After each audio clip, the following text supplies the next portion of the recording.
现在只是下小雨而已，如果下大雨的话，就会造成土石流。这是5月连日豪雨，居民排下住家旁边滑落的山坡，表示2024年山图尔台风后大规模坍方，中断交通。去年8月22处工程修复完成，但是10月连续7天豪雨冲刷，北38线3.5公里处到7公里处又有大面积土石流，居民担心强台八威要来了。我最担心的是整座山都会移下来，然后电塔也会移下来，可能会在甘岭国小下面那边一个河道可能都会堵住了，因为这种土石流这么大的，整座山都在位移了。再过几天下大雨了，是不是我们要搬走？那也没有相关单位来协助我们。住在新北市双溪赤皮仑这里已经5代了，居民更担忧80多岁母亲的安危。重回受害住户的家，可以看到呢，土石崩落的地方其实距离他们的家只有几步之远。那这一次土石崩落的区域范围其实非常的大，现在就怕呢，如果台风真的来袭带来豪大雨的话，整个山石崩落有可能就会把他们家整个冲走。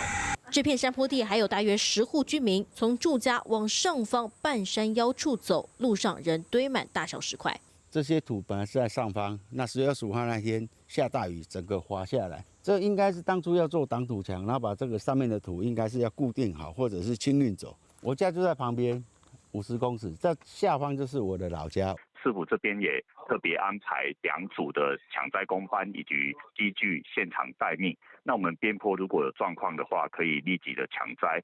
那有关住户的部分啊，市府跟公所这边也有列管。当事人住家旁边，工程单位持续喷浆加强排水，避免土石崩落。区公所回应持续监测，居民担忧台风噩梦重演，谁又能守得住这住了5代的家园 ？TVB 人蔡文讯新闻报道。淡江大桥今年5月正式通车，连接淡水八里是北台湾重要的交通路线。不过八威台风来势汹汹，预计11、12号，也就是周5、周6会最靠近北台湾。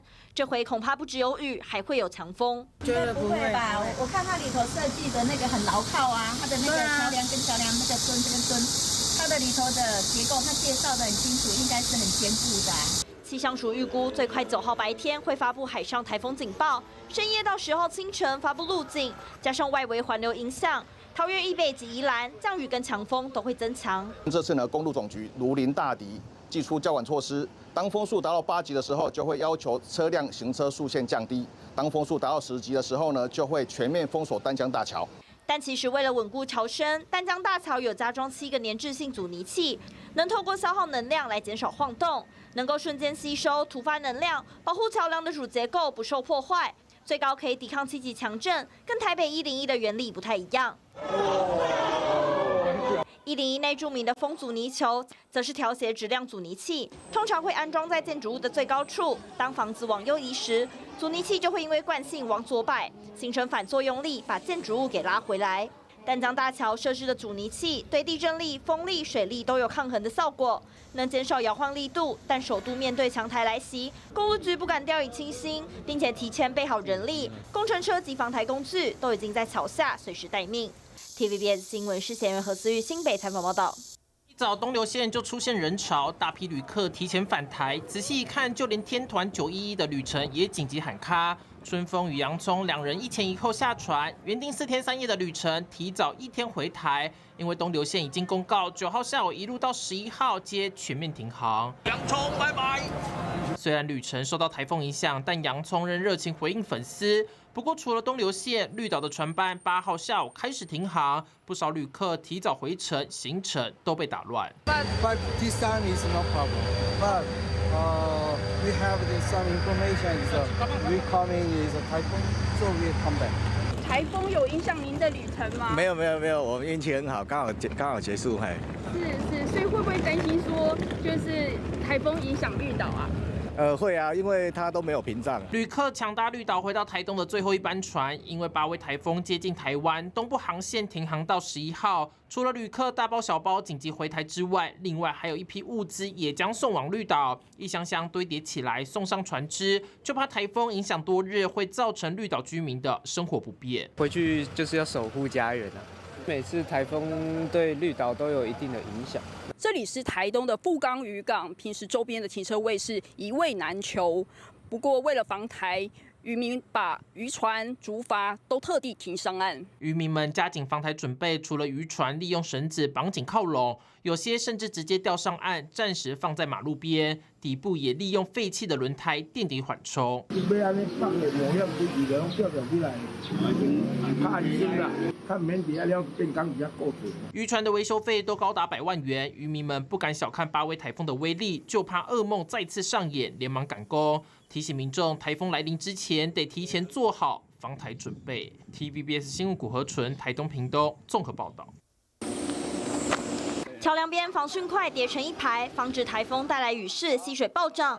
交通管制器材也在旁边待命，雨来了就来不及了。相关单位趁着天气晴朗时提前防备。消防局也将沙包拿出备用。巴威台风袭台，预计9号白天会发布海上台风警报，花莲可能会降下豪大雨，万里溪堰塞湖也成为首要观察地区。万里溪堰塞湖目前蓄水量已达到300多万立方公尺，是总蓄水量的65%。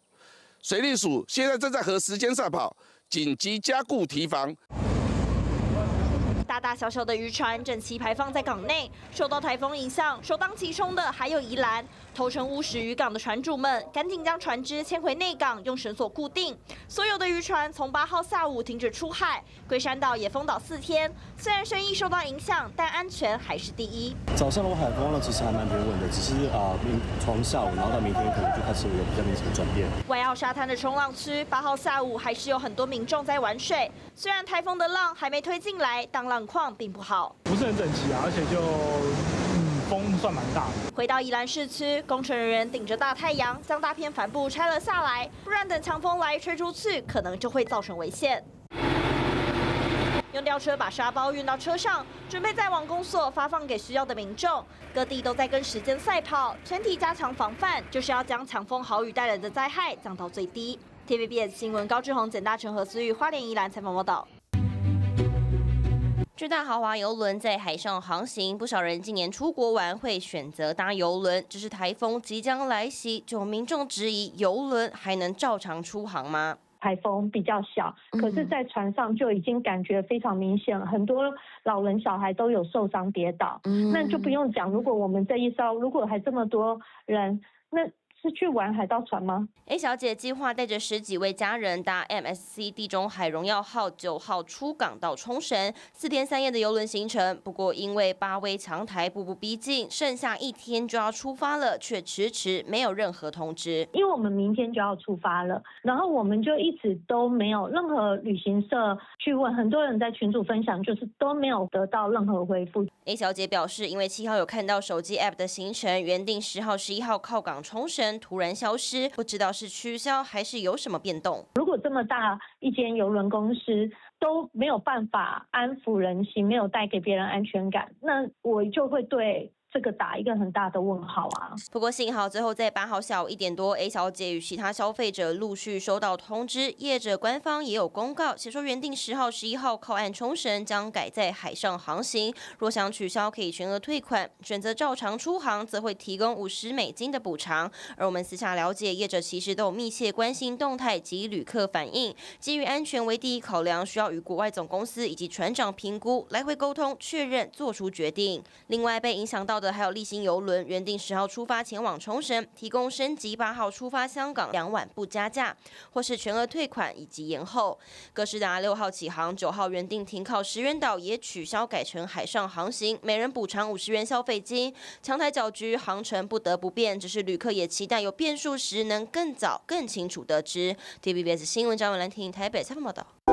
想看最完整的新闻内容，记得下载 TVBS 新闻网 APP。